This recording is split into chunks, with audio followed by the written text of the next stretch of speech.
3 points. I would like to cite this gentleman in contempt, Your Honor, sa pagsisinungaling. Mr. Chair, 5 minutes. I will second the motion of Senator Tulfo. Yes, In but case. Maybe we can ask first the spouses before the council reacts. we can ask, siguro kahit isa na lang magsalita sa kanila. Hindi, si Sino? Ginang Franz. Ginang France. Naging patas ho ba? ang komite sa pagdinig ng kasong ito. Kayo po ba ay pinagmalabisan ng komite?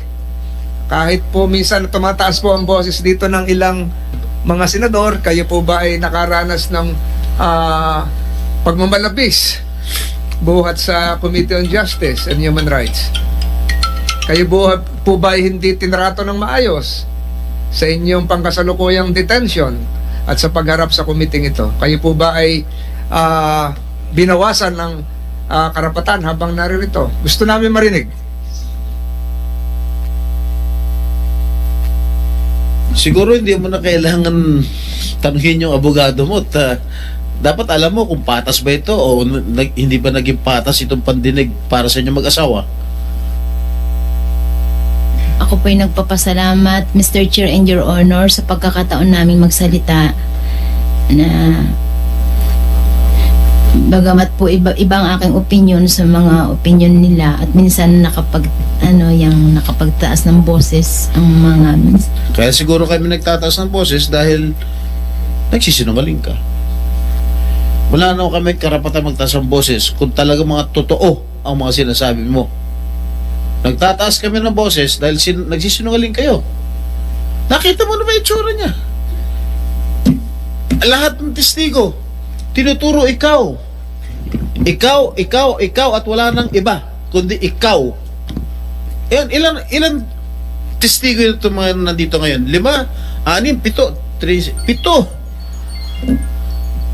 7 testigo nagsasabang ikaw mismo nagmaltrato dito kay Manang LV. Paano hindi tataas ang boses namin? Pare kasinungalingan na sinasabi mo. At meron pa tayong polygraph test na nagsisinungaling ka. Oh. Ilan yan? 7. Ikaw, sino testigo mo? Meron ka ba presenter rito? Na testigo? Na magko-corroborate sa'yo sa mga sinasabi mo? Nasasangayon sa mga sinasabi mo? Meron ka ba dinala? Kung meron ka dinala, di sana pinakinggan namin. Oh. Itong mga ito, naglabasa na lang ito dahil naawa kay Aling LV. Hindi naman namin sila inimbite. Nagkusang loob sila pumunta rito para magtestigo sa ginagawa mong maltrato rito kay Aling LV. Makatao ba yung ginagawa mo? Hindi na makatao yan. Makahayop na yan. Mas masahol pa sa hayop yung ginagawa mo. Maybe as a gentleman to refrain from and probably just exercise objectivity and cooler heads without offense to Senator Estrada. Alam niyo, Senator Estrada, kasi siya yung gumawa ng kasambahay law. Kaya ayaw niya rin na makita yung nagawang batas na hindi nasusunod at hindi umiiral. Hindi lang yan, Mr. Chair. Kaya naman, I'm sorry for raising my voice. Kaya naman talaga ako umiinit ang ulo ko, tumataas ang boses ko, dahil nakikita ko itong tao na masyado mo minaltrato. Habang buhay na siya mabubulag. Hindi mo ba naintindihan? Kung sa'yo ginawa yon, habang buhay ka mabubulag, matutuwa ka? Matutuwa yung mga kapatid mo? Matutuwa yung mga anak mo? Tingnan mo. Tingnan mo yung tsura. Nung pumasok sa'yo si Aling LV, hindi ganyan yung tsura niya. Ilan taon na kayo, Aling LV? 44 years old lang. Pero tingnan mo yung tsura niya. Parang mas matanda pa sa akin. Parang 70 years old na, 80 years old na sa ginawa ninyo. Si ginawa mo in particular.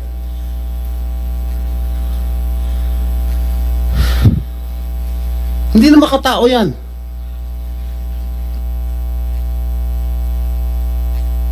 Mr. Estrada, you can have your water also, my dear colleague. So we have two pending motions here. One is this committee is in receipt of a letter of reconsideration dated 19 September 2023, order of contempt against Frenilyn Garcia Ruiz. So this is treated as a motion for reconsideration to reconsider and set aside the order of contempt dated 19 September 2023 against Frenilyn Garcia Ruiz, and to order the prayer of the council is to order the immediate release of movant Frenilyn Garcia Ruiz. After having deliberated and consulted with the members of the committee, Senate Committee on Justice and Human Rights, the committee resolves in open hearing to deny said motion. Let the council as well as the committee secretariat note that pursuant to Balag versus Senate is a Supreme Court decision dated July 3, 2018 under GR 234608, the Supreme Court ruled that the period of detention will last upon the end of the legislative inquiry of the Senate. And the legislative inquiry of the Senate would terminate in two instances. One, upon approval or disapproval of the committee report under sections 22 and 23 of the rules of the Senate. The committee report, within 15 days after the conclusion of the inquiry, the committee shall begin to consider a report. Number two, action on the report. The report, upon inclusion in the order of business, shall be referred to the committee and rules for assignment in the calendar. Those are the only two instances.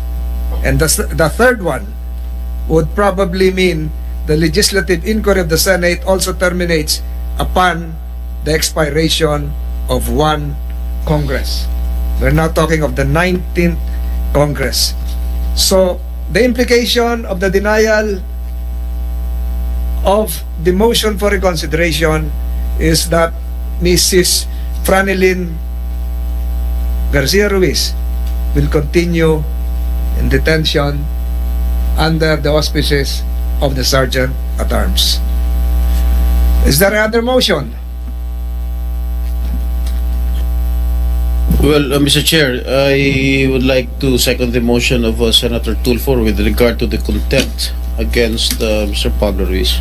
There is a pending motion coming from Senator Tulfo, duly seconded by Senator Estrada, to likewise detain within the premises of the Senate, pursuant to the rules of the Senate, the person of Mr.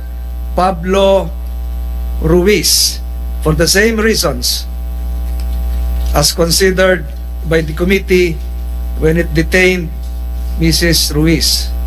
Having considered the same as meritorious, the committee hereby approves the detention of Mr. Pablo Ruiz under the same conditions, and the Sergeant at Arms is hereby directed to facilitate the implementation of the same, subject to the appropriate medical examinations, right of visitation by relatives, as well as the right to counsel. So, approve in open session given this day of the 25th of September 2023. OSAA is hereby directed to cause the detention.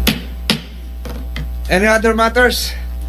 Yes, Your Honor, regarding Ay, the directive of the Honorable Chairperson for the Commission on Human Rights to look into the alleged bullying of Danica. So our I think Attorney Kanapi, since that was taken in executive session, we will continue with the same consideration, and after the adjournment of this hearing, we will just talk to you relative to your findings and updates coming from Mimaropa CHR relative to the child in question, because we are still under the doctrine of the best interest of the child. So kakausapin ka na lang namin Yes, Your mamaya. Honor. Yes, And Your Honor. perhaps you can submit your report to the committee secretary. Yes, Without Your Honor. objections on the part of my colleagues here. Senator Mr. Chair, Estrada. Attorney Brenda, ano Kanapi. ang status ng kaso nito mga ito? And, hindi po ito tungkol sa bata. Hindi, tungkol dito sa mag-asawa. Yes, Your Honor, the respondents have submitted their counter affidavit, so for final investigation report na po. You file charges immediately. Yes, Your Honor. All right, thank you. So we will just confer with the Commission on Human Rights concerning the matter discussed in an executive session. So without objections on the part, Your Honor, if I may, for the end time, although that part of the rules will be affording the counsel of the Ruiz couple a chance to ventilate any position he may have on the matter before we adjourn. Attorney? Your Honor, this representation would like to seek reconsideration of both orders, Your Honor. Considering that the spouses, Your Honor, have two children, one is a minor and another is 18 years of age, should both of them be sent for detention, Your Honor, at the same time, the two children will be left, Your Honor, alone in the said residence and without any means of livelihood at this time, and without having made any arrangements for the welfare of both children, Your Honor. This They have representation- visitation rights, Attorney. They can visit their parents. Is that I- can you rephrase and repeat what I you've would- said, Attorney? This representation, Your Honor, would like to move for reconsideration of the order given by the Honorable Chairman, considering that the spouses have two children, Your Honor. One is 17 years of age and another is 18 years, without anyone taking care of them, Your Honor. And given this development, this would force the said children to stop going to school and most likely, Your Honor, to languish in despair, considering that there would be no adult of sufficient age to take care for. Wala for bang both of kapatid them. to si Franz who can take care of the kids? We Di would ba? Alam ko meron kang kapatid, di ba? Franz? we will That can take care of your children. we would diligently search for relatives, Your Honor, if this representation will not be, if this motion will be denied, Your Honor. But at the moment, Your Honor, the two children are alone without anyone to take. They have visitation rights. They can, in fact, if the children wants to join them in sleeping with them, we will allow it. We will allow them to sleep with the parents. If that is the pleasure of this honorable committee, Your We Honor, give time I to the just- council to consult again with the Ruiz couple. Mag-usap kayo saglit. We'll give you a minute or so. May we ask the Department of Social Welfare, present here, the officials, what interventions can you do to protect the interests of the children? Sinong head ng DSWD? Habang nag-uusap kayo, attorney, sinong head ng DSWD?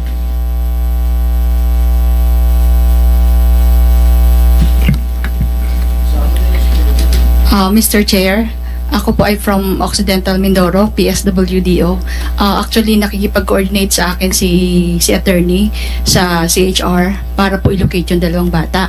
So, tatlong beses kami nagpunta sa kanilang bahay, wala po doon yung si Mr. Ruiz at saka yung dalawang bata. So, naandun naman, Ano ibig sabihin po, wala sa bahay? wala po sa Occidental Mindoro. Meron Your kayang Honor. kamag-anak na pinuntahan? Actually, ang kausap po namin yung sister ni Miss Franz, si Nene, na siyang nagtitinda at saka titake charge dun sa kanilang tahanan. Hindi, wala ho kayang nilipatan yung dalawang bata? Actually, wala po kaming makuhang magandang sagot kasi actually binigay din sa amin ang number ni Sir Ruiz, pero Can hindi rin po we namin siya discuss na-contact. this at the conclusion of this hearing in an executive session with CHR and the SWD? Yes, Your Honor. So, meron kayong kapatid, Mrs. Ruiz, na naiwan sa inyong lugar. Meron din po kayong kamag-anak kaya na pinuntahan. Hindi pwedeng hindi nyo sagutin to kasi ayaw naman natin mapahamak yung mga bata at we're always after the best interest of your children. Kung merong tinutuluyan sila ngayon dahil di sila makita ng DSWD, ayaw natin silang mapahamak. Gusto pa natin silang matulungan din at mapunta sila sa mabuting kondisyon.